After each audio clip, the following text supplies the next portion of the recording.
Hey, I'm Scott, and I am an American who has been living in Thailand for the past 30 years, and today I'm going to compare Thailand and Vietnam, two of the most popular destinations nowadays for expats, retirees, and digital nomads. We're going to cover everything, cost of living, visas, nightlife, women, and more. If you've ever wondered which country is better for you, then stick around because I'm here to tell you.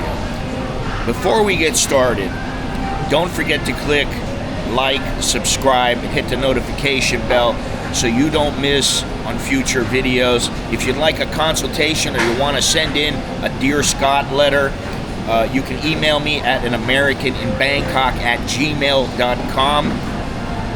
So let's get into it. The cost of living. Both countries are cheaper than in the West, but Vietnam is cheaper overall.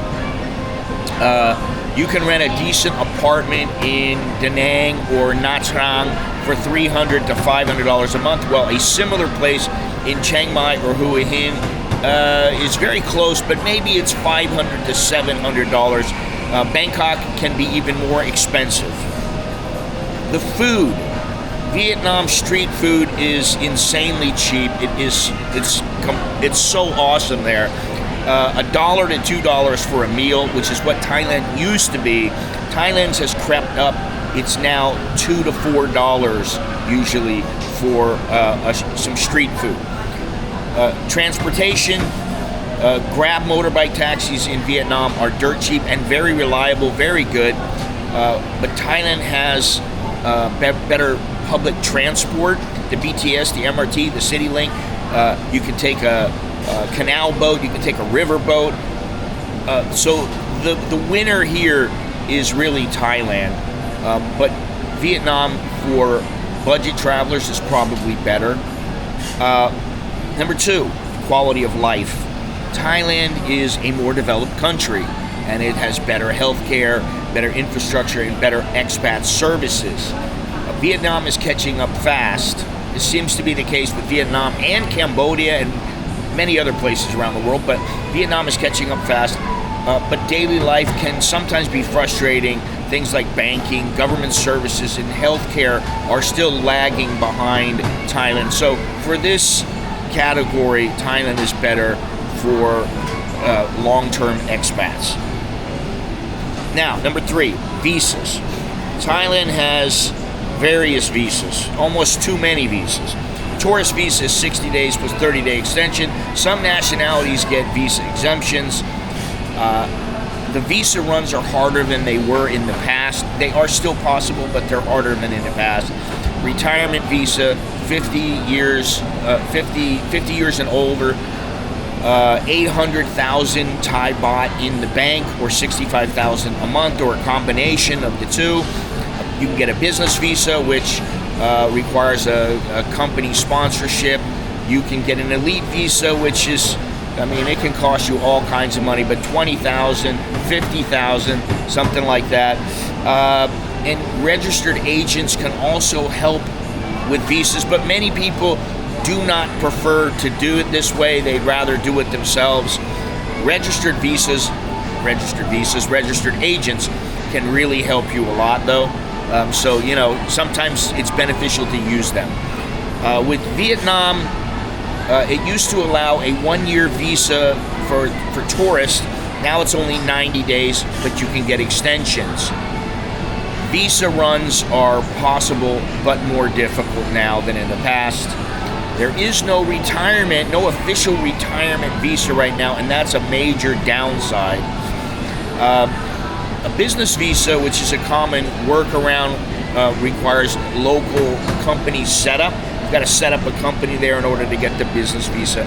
And education visas are rarely used, and they're not really a good long-term option.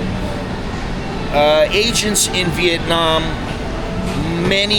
I would say probably most expats use agents for visas, extensions, and business setup. The system is not really as clear-cut as Thailand. So some agents can help, some are shady, but you really want to get in just like in Thailand, you want to get in with a good agent if you're going to use an agent. The winner in this category is Thailand. They have more options, almost too many options, and a smoother process for long-term stays. Women.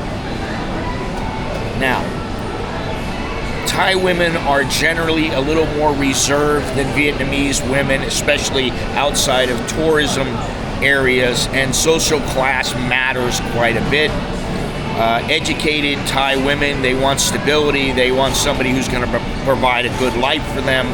They want to have a good life with you. They're not thinking, oh, he's so good looking. They're thinking a little bit farther along than that. Dating apps are full of freelancers and gold diggers, but there are genuine women on the apps, but you might have to look really hard to find them. Vietnamese women are more direct and flirtatious than Thais. They tend to be very family-oriented and are very serious about their relationships. They're also a little more traditional, but also they are very competitive, and many want to marry a foreigner simply because they think it's a better option for them. There's less focus on face compared to Thai women, which means they can be a little more open. So the winner in this category, well, it would be, in Vietnam, it would be for dating. They'd probably be the winner, and maybe Thailand for the variety, so, take your pick. I don't like to make these kind of judgments, but sometimes you have to. Nightlife. Listen, Bangkok and Pattaya are world famous for their nightlife. Phuket, Chiang Mai, and even smaller cities have decent nightlife scenes. You can go to bars, nightclubs, lady bars, go-go bars, beer bars, VIP lounges, coyote bars. Bangkok club scene is top tier. Places like Sing Sing, Insanity, and the club at Khoi. Pattaya's Walking Street is still the king of debauchery, but prices, I've been told, have gone up. In Vietnam, Hanoi has an underground scene. It's beer-focused, Bia Hoi joints. They're cheap and fun.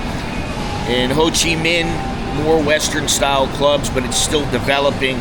There are no go-go bars like in Thailand, but there are plenty of coffee shops and massage parlors that offer extra. So Thailand is the winner. There's more options, more fun, and greater variety.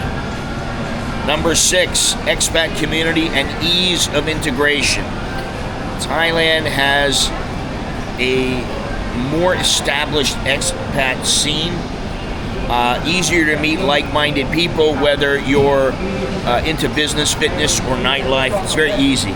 In Vietnam, the scene is smaller, but it's growing, and Hanoi and Ho Chi Minh have decent expat communities, but outside of that, it's kind of quiet. Again, the winner, Thailand, and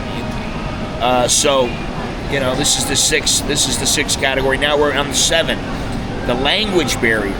Thailand is, most people think it's hard to learn, but it is manageable. Many people in Thailand do speak English, especially in the cities. In Vietnam, it's arguably a harder language than Thai.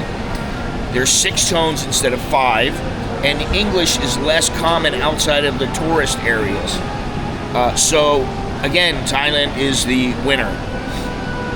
Now, let's talk about pollution. Bangkok and Chiang Mai have seasonal bad air. Chiang Mai in the burning season can be terrible. It's amongst the worst in the world. Hanoi and Ho Chi Minh are consistently worse than Bangkok for air pollution, although the coastal areas like Da Nang and Nha Trang are better in Vietnam. I'm going to say this one is even. I personally think they're both really, they need to have something done about it. I don't know what the answer is, but both countries need to really work on cleaning up their countries. Maybe this is inevitable. I don't really know, but category number 9, infrastructure and transportation. Thailand has the BTS, the MRT, the CityLink, the Sansap Canal boat, the Chao Phraya riverboat. Has better highways, better public transport overall. Vietnam has cheaper transport, but Hanoi and Ho Chi Minh traffic is chaotic. I will say that some Bangkok traffic is very chaotic. But let me tell you something. That's one reason I don't particularly like Hanoi or Ho Chi Minh. It's the traffic, it's the chaos. I don't particularly like it here in Bangkok either. I don't like either one of them, but I'm going to say that the traffic in Saigon it's absolutely off the charts. It's just too bad. So the winner again, Thailand, better roads, trains, and overall organization. Category 10, business and making money. In Thailand, it is harder to start a business legally because it requires a Thai partner, licenses. Maybe you get in with under the Thai Amnesty Treaty if you're an American. In Vietnam is more welcoming to foreign entrepreneurs. There's fewer restrictions, but the local bureaucracy can be a nightmare. It can be problematic at best. Vietnam is the winner in this category. If you want to start a business, you go to Vietnam. If you want stability, Thailand is probably the better option. But so here's the breakdown. The cost of living, the winner is Vietnam. Quality of life, Thailand. Visas, Thailand. Women, Vietnam. Dating, Thailand for variety. Nightlife is Thailand. Expat community, Thailand. Language barrier, Thailand. Air pollution, I call it a draw. Infrastructure, Thailand. Business, Vietnam is easier startup, and Thailand is for stability. So that's my comparison. Now, what I will say is there is something called the je ne sais quoi, the it factor. And I would say Vietnam has the it factor. And I think that brings it very, very close with Thailand. I think it's either a slightly better option or it's very close to being as good as Thailand. Would I live there? Yes, I would live there. I don't know where I would live. I don't know if I would live in Da Nang. I don't know. I've been to Ho Chi Minh several times. I've been to Hanoi several times. I've been to Hue. I've been to Quy Nhon, which I really, really liked. I've been to Da Nang, and I've been to one other place that I can't remember. But if I was to live somewhere, I definitely would not live in the big cities of Vietnam. I would live somewhere smaller. I liked Quy Nhon, but I don't know what it would be like to live there. I'd have to spend a little more time there. I was there for 4 days, and I really liked it. That was probably my favorite place that I've been to. But I really liked Da Nang also. So that's the way I look at it. Vietnam is definitely a great alternative to Thailand if you don't want to stay in Thailand.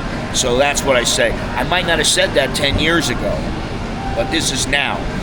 So that's my comparison. If you're thinking about moving to Thailand or Vietnam, I hope it gave you a little bit of clarity. If you like this video, please click like, subscribe, hit the notification bell so you don't miss the next one. And if you'd like a consultation or you want to send me a Dear Scott letter, like I said, email me at anamericaninbangkok@gmail.com. I am Scott.